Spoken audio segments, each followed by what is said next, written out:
Muzaffarnagar police line स्थित शिव मंदिर प्रांगण के बहुउद्देशीय हॉल में वामा सारथी police family welfare association Uttar Pradesh के तत्वाधान में पुस्तक मेला एवं कौशल विकास प्रदर्शनी कार्यक्रम का भव्य आयोजन किया गया। यह कार्यक्रम वामा सारथी अध्यक्ष डॉक्टर नीलम राय और नोडल अधिकारी पुलिस अधीक्षक अपराध इंदु सिद्धार्थ के निर्देशन में संपन्न हुआ। कार्यक्रम में पुलिस परिवार के बच्चों, महिलाओं और पुलिसकर्मियों ने उत्साहपूर्वक भाग लिया। पुस्तक मेले के दौरान बच्चों को विभिन्न ज्ञानवर्धक और प्रेरणादायक पुस्तकों की जानकारी दी गई। बच्चों ने नई नई किताबों को देखा, पढ़ा और अपनी रुचि के अनुसार पुस्तकों की खरीदारी भी की। कार्यक्रम का उद्देश्य बच्चों में पढ़ने की आदत विकसित करना, रचनात्मक सोच को बढ़ावा देना और उन्हें नवाचार व स्टार्टअप से संबंधित जानकारी देना रहा। इसके साथ ही वामा सारथी के तहत संचालित सिलाई एवं ब्यूटिशियन कोर्स की प्रदर्शनी भी लगाई गई, जिसमें पुलिस परिवार की महिलाओं ने प्रशिक्षण के दौरान तैयार किए गए वस्त्रों और हस्तनिर्मित सामग्री का प्रदर्शन किया। ब्यूटिशियन कोर्स से जुड़ी महिलाओं ने लाइव प्रैक्टिकल के माध्यम से अपने कौशल का प्रदर्शन किया, जिसकी सभी ने सराहना की। कार्यक्रम में करीब 400 लोगों ने प्रतिभाग किया। आयोजन का मुख्य उद्देश्य पुलिस परिवार की महिलाओं को आत्मनिर्भर बनाना और बच्चों को शिक्षा व नवाचार के प्रति जागरूक करना रहा। मुजफ्फरनगर के दिल्ली देहरादून नेशनल हाईवे स्थित न्यूमैक्स सिटी एक बार फिर विवादों में घिरती नजर आ रही है। जड़ौदा निवासी किसान लक्ष्मीकांत ने न्यूमैक्स सिटी के कर्मचारियों और मालिकों पर उनकी कृषि भूमि पर अवैध कब्जा करने का गंभीर आरोप लगाया है। पीड़ित किसान का कहना है कि उनकी करीब 3 बीघा कृषि भूमि, जिसका खसरा नंबर 1127 और 1128 है, पर जबरन कब्जा करने की कोशिश की जा रही है। किसान के अनुसार न्यूमैक्स सिटी के डायरेक्टर सुनील गोयल, संजय अग्रवाल, ऋषभ गोयल समेत अन्य लोगों ने जमीन पर जबरन फ्लेक्स बोर्ड लगवाए और पक्की स्याही से लिखावट कराई। इतना ही नहीं, आरोप है कि उनकी खड़ी फसल पर ट्रैक्टर चलाकर उसे पूरी तरह नष्ट कर दिया गया, जिससे भारी आर्थिक नुकसान हुआ है। पीड़ित किसान ने बताया कि वह वर्षों से इस जमीन पर खेती करता आ रहा है। मामले को लेकर किसान ने जिलाधिकारी से शिकायत कर निष्पक्ष जांच और सख्त कार्रवाई की मांग की है। जिलाधिकारी ने जांच कर उचित कार्रवाई का आश्वासन दिया है। इस पूरे मामले को लेकर क्षेत्र में चर्चाओं का माहौल बना हुआ है। आज हमने बो रखी थी और दूसरे ने कटवा दी जमीन हमारी। नाम का तो मेरा ध्यान नहीं, आदित्य कंपनी वाले। किसकी जमीन बोल रहे थे आप? रजनीकांत की। अच्छा, हाँ, बटाई पर बो रखी थी हमने, मिर्च भी लगा रखी, 2 बार खत्म कर दी हमारी। अब गन्ना जी कल अब गन्ने कर दिए हमारे। कर रहे हैं ऐसा? वो दे रखी दूसरे ने, दूसरा खत्म कर रहा। कब करी खत्म? कल। तुम वहीं थे? हाँ जी, मैं वहीं थी। लड़का मेरा है नहीं था। हमारे पास वीडियो में जब सही होती है मेरा लारा। हाँ, क्या चाहते हो? ना करी जी। क्या नाम है आपका? मेरा नाम लक्ष्मीकांत है। मेरे जड़ौदा में जमीन है, खसरा नंबर 1127-28 में, और उस पर जो न्यूमैक्स सिटी के जो डायरेक्टर हैं और जो मेरी जमीन है बिल्कुल न्यूमैक्स सिटी के बिल्कुल बराबर में है, और जो डायरेक्टर है उनके सुनील गोयल, पुत्र चैतन्य गोयल और कुछ लोग हैं, संजय अग्रवाल, ऋषभ गोयल, कुछ आदि लोग हैं, वो मेरी जमीन पे कब्जा करना चाह रहे हैं। उस पर मेरे फ्लैक्स बोर्ड भी लगा दिए, उन्होंने पक्की स्याही से भी लिखवा दिया उस पर। और कल की बात है, मैं वहाँ पे फिर थाने में भी गया। थाने वाले ने बोला कि आप ये सिविल का मामला है, आप एसडीएम साहब से मिलो, डीएम साहब से मिलो, उनसे जाके मिलो। उसके बाद मैं डीएम साहब के पास आया हूँ, और कल उन्होंने मेरी जमीन की जो फसल थी, सारी फसल नष्ट कर दी उन्होंने। उस पर ट्रैक्टर चला दिया, लेबर वेबर सब कुछ खत्म कर दिया। तो मैं डीएम साहब के पास डीएम साहब के पास आया हूँ उससे कार्रवाई के लिए। अब उन्होंने एप्लीकेशन दे दी मैंने उनको, अब आगे कार्रवाई करते हैं जो भी है। उस जमीन को सस्ते में खरीदना चाह रहे हैं मुझसे, जमीन को, और मैं नहीं बेचना चाह रहा हूँ, जबरदस्ती खरीदना चाह रहे हैं। और मुझे गाली गलौज भी करते हैं। मैं पहले भी गया था उस पर, उन्होंने मेरे साथ गाली गुप्ताड़ भी करी, जाति सूचक शब्दों से बोला, चमार चट्टा करके बोला उन्होंने मुझे। और मैं इस जमीन को नहीं बेचना चाह रहा, जबरदस्ती का सौदा है, जबरदस्ती करना चाह रहे हैं मेरे साथ। मुजफ्फरनगर के थाना सिखेड़ा क्षेत्र के गांव भटोड़ा में एक गर्भवती महिला के परिवार पर जानलेवा हमले का मामला सामने आया है। पीड़िता शिवानी पत्नी संदीप ने गांव के कुछ लोगों पर घर में घुसकर मारपीट करने और गंभीर रूप से घायल करने का आरोप लगाया है। पीड़िता के अनुसार 23 मई 2026 की शाम करीब 6:30 बजे कुछ लोग हथियारों से लैस होकर उनके घर में घुस आए और गाली गलौज करते हुए परिवार पर हमला कर दिया। आरोप है कि इस दौरान संदीप के सिर पर फावड़े से वार किया गया, जिससे वह गंभीर रूप से घायल हो गए, जबकि उनकी बहन को भी लाठी से चोटें आईं। शिवानी ने बताया कि वह गर्भवती हैं और हमलावरों ने उनके पेट में लात मारकर उन्हें जमीन पर गिरा दिया। पीड़िता का आरोप है कि आरोपियों ने जातिसूचक शब्दों का इस्तेमाल करते हुए पूरे परिवार को जान से मारने की धमकी भी दी। अब पीड़ित परिवार ने वरिष्ठ पुलिस अधीक्षक कार्यालय पहुंचकर आरोपियों के खिलाफ मुकदमा दर्ज कर सख्त कानूनी कार्रवाई की मांग की है। संदीप कुमार, ग्राम पटोड़ी। मामला यह है कि तेज धारदार हथियारों से हमला हुआ। गाँव के रहने वाले कश्यप समाज की बिरादरी की शिकायत करी थी, जहाँ सिगड़ा थाना जो है उन्हीं की मदद करता है, हमारी कोई सुनवाई नहीं करता। वो पहले आए थे एसएसपी के साहब के यहाँ से वापसी भेज देते ना, नहीं अब हुई है गाँव के आश्वासन ये मिला, बोलने के साथ तक से सारे अरेस्ट हो जाए, हमें इंसाफ चाहिए। उत्तर प्रदेश के हमीरपुर जिले में गुरुवार देर रात भीषण आंधी और तूफान के चलते बड़ा हादसा हो गया। ललपुरा थाना क्षेत्र के मोराकंदर इलाके में निर्माणाधीन ब्रिज अचानक भरभराकर गिर गया, जिससे मौके पर अफरातफरी मच गई। हादसे में मलबे के नीचे दबकर 6 मजदूरों की दर्दनाक मौत हो गई, जबकि कई अन्य मजदूरों के अभी भी मलबे में फंसे होने की आशंका जताई जा रही है। घटना की सूचना मिलते ही पुलिस प्रशासन और राहत बचाव दल मौके पर पहुंच गए। स्थानीय लोगों की मदद से तत्काल रेस्क्यू ऑपरेशन शुरू किया गया। जेसीबी और अन्य भारी मशीनों की सहायता से मलबा हटाकर फंसे लोगों को निकालने का प्रयास लगातार जारी है। प्रशासन पूरे मामले की जांच में जुट गया है और हादसे के कारणों का पता लगाया जा रहा है। इलाके में तनावपूर्ण माहौल बना हुआ है और लोग इस दर्दनाक हादसे से स्तब्ध हैं। यहाँ पर लगभग रात के 12 बजे बहुत तेज तूफान आया हुआ है। अब हम लोग भी जग गए थे। मेरे गांव से 400 मीटर दूर पर पुल बन रहा था, उसमें रात के भी काम हो रहा था। इस कारण से कुछ लेबर ऊपर भी काम कर रही थी। सेगमेंट टूट के गिरे तूफान के कारण, उससे कोठियां भी टूटी हैं, सेगमेंट सब टूट गए हैं। तो हमारे 2 गनर थे रक्षक जो पुल की रखवाली कर रहे थे, वो दब के मरे हुए हैं।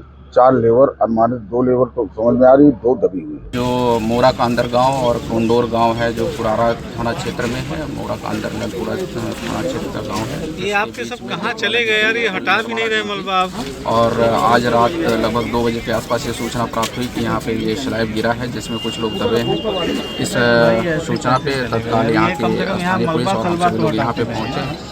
3 लोग आप देख सकते हैं यहाँ पे पिलर पे फंसे हुए हैं। इनके रेस्क्यू के लिए SDRF हमारी टीम जो है यहाँ पे प्रयास कर रही है। कुछ लोग मलबे में दबे हैं, 6 लोग की सूचना है, जिसमें से अभी 5 लोग को तो हम लोग आइडेंटिफाई कर लिए हैं और फिर ये स्लैब हटा करके उनका रेस्क्यू करेंगे। जम्मू कश्मीर के राजौरी जिले में आतंकियों के खिलाफ सुरक्षा बलों का बड़ा अभियान लगातार जारी है। ऑपरेशन शेरवाली नाम से चलाया जा रहा यह सर्च ऑपरेशन आज 7वें दिन में प्रवेश कर चुका है। सेना, जम्मू कश्मीर पुलिस और CRPF की संयुक्त टीमें घने जंगलों और दुर्गम पहाड़ी इलाकों में लगातार तलाशी अभियान चला रही हैं। सुरक्षा एजेंसियों ने पूरे इलाके को चारों ओर से घेर रखा है ताकि आतंकियों को किसी भी हाल में भागने का मौका न मिल सके। अभियान के दौरान आधुनिक तकनीक का भी इस्तेमाल किया जा रहा है। आतंकियों की सटीक लोकेशन का पता लगाने के लिए ड्रोन, हाईटेक सर्विलांस सिस्टम और अन्य अत्याधुनिक उपकरणों की मदद ली जा रही है। सुरक्षा बल जंगल के हर हिस्से में बारीकी से तलाशी ले रहे हैं। अधिकारियों के अनुसार आतंकियों की मौजूदगी की खुफिया सूचना मिलने के बाद इस अभियान को और तेज कर दिया गया है। पूरे क्षेत्र में हाई अलर्ट घोषित है और सुरक्षा एजेंसियां हर गतिविधि पर पैनी नजर बनाए हुए हैं। सुरक्षा बलों का कहना है कि ऑपरेशन तब तक जारी रहेगा जब तक पूरे इलाके को आतंकियों से पूरी तरह सुरक्षित नहीं कर लिया जाता।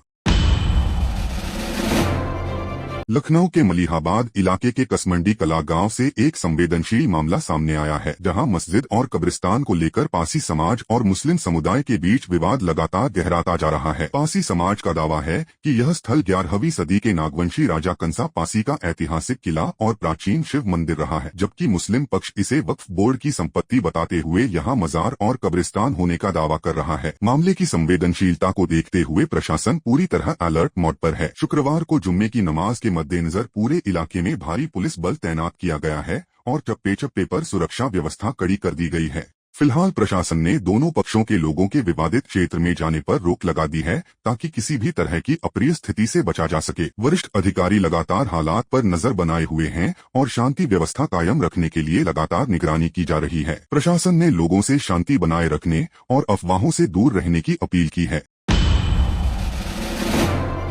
कर्नाटक की राजनीति में बड़ा बदलाव देखने को मिल रहा है। मुख्यमंत्री पद से इस्तीफा देने के बाद सिद्धारमैया शुक्रवार को नई दिल्ली पहुंचे, जहां उन्होंने कांग्रेस अध्यक्ष मल्लिकार्जुन खड़गे से उनके आवास पर मुलाकात की। इससे पहले उन्होंने लोकसभा में विपक्ष के नेता राहुल गांधी के साथ भी अहम चर्चा की। ये मुलाकातें ऐसे समय हो रही हैं जब कर्नाटक में नेतृत्व परिवर्तन को लेकर सियासी हलचल तेज है। सिद्धारमैया ने एयरपोर्ट पर साफ कहा कि उनका इस्तीफा पार्टी हाईकमान के फैसले के तहत दिया गया है। राज्यपाल थावरचंद गहलोत ने उनका इस्तीफा स्वीकार कर लिया है और नई सरकार के गठन तक उन्हें कार्यवाहक मुख्यमंत्री बने रहने को कहा है। अब सबकी नजर बेंगलुरु में होने वाली कांग्रेस विधायक दल की बैठक पर है, जहां डीके शिवकुमार को नया नेता चुने जाने की संभावना काफी मजबूत मानी जा रही है। पश्चिम बंगाल के नादिया जिले से एक खास वीडियो सामने आई है, जहां बकरीद के दिन नेता प्रतिपक्ष शुवेंदु अधिकारी ने मायापुर स्थित इस्कॉन के वैश्विक मुख्यालय पहुंचकर गौ सेवा और पूजा अर्चना की। अपनी पहली मायापुर यात्रा के दौरान उन्होंने गायों को हरा चारा, फल और मिठाई खिलाई तथा विधिवत आरती उतारी। इसके बाद उन्होंने यज्ञ में आहुति दी और मंदिर परिसर में ध्यान लगाकर पूजा अर्चना की। इस दौरान उन्होंने गौ सेवा के माध्यम से समाज को सांस्कृतिक और आध्यात्मिक संदेश देने की कोशिश की। शुवेंदु अधिकारी की इस यात्रा को लेकर राजनीतिक और सामाजिक हलकों में चर्चा तेज हो गई है। मायापुर स्थित इस्कॉन मुख्यालय में उनकी मौजूदगी और गौ सेवा को एक प्रतीकात्मक संदेश के तौर पर देखा जा रहा है। अगर कोई किसी रामलीला में, किसी यज्ञ और कथा में, किसी धार्मिक आयोजन में, रामनवमी हो, शिवरात्रि हो, जन्माष्टमी हो, रक्षाबंधन हो, इन आयोजनों में अगर किसी ने व्यवधान डाला तो पर्व तो मना ही लेगा, लेकिन उसके बाद तय है कि रावण और कंस जैसी दुर्गति उसकी तय है जो व्यवधान डालने वाला है। यह तय है कि अगर बेटी और व्यापारी की सुरक्षा में सेंध लगाई तो सेंध लगाने वाले का इंतजार तो फिर यमराज ही करेगा, बाकी किसी को नहीं करना। आज माफिया पिस्तौल लहराते हुए, कोई धमका करके, खुली जीप में चल करके किसी हिंदू को धमका नहीं सकता है और नहीं धमका सकता। और इसीलिए बहनों और भाइयों, जब ये काम हुआ है बिना रोक के, बिना टोक के, बिना किसी भय के, बिना रुके, बिना टिके, बिना थके, जब ये अनवरत इस प्रकार के ध्यान चले हैं, विकास का पैसा विकास में लग रहा है, तभी सड़कें दिखाई दे रही है। कोई शामिल नहीं है तो पेपर लीक कैसे हो गए? हाँ, इस कांड में अगर कोई शामिल नहीं है तो पेपर लीक कैसे हो गए?